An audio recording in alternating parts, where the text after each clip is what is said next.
बापू, एकंदरीत आता बघितलं तर प्रभाग क्रमांक 7 मध्ये आपण रॅली काढली आणि लोकांनी देखील त्या ठिकाणी म्हणजे साथ दिली आणि आज आत्ता येताना बघितलं तर फुलंही उधळली आणि पेढे चारले आणि हारी घातलं. ह्याचं काय समजावं? प्रभाग क्रमांक 7 मधील आज प्रचाराचा चारही उमेदवारांचा आमचा शेवटची पदयात्रा होती.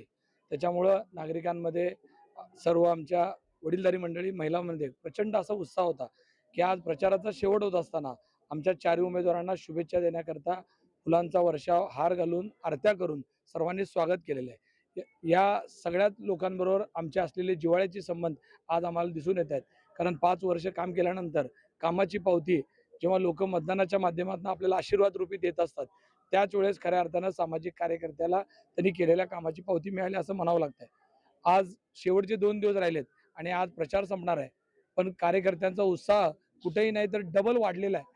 आज तुम्ही बघितलं की आज प्रचार जरी संपला तर आजपासून कार्यकर्ते प्रचंड उत्साहाने मतदान करेपर्यंत तोपर्यंत काम करतील असा मला विश्वास आहे. आणि सर्वांनाच मकर संक्रांतीच्या खूप खूप शुभेच्छा देतो. कारण आज गड्डा यात्रा सुद्धा सोलापूरची सिद्धरामेश्वरांची यात्रा चालू आहे आणि आज अक्षता सोहळा झालाय. त्याच्याही सर्व सोलापूरकरांना मनापासून शुभेच्छा देतो.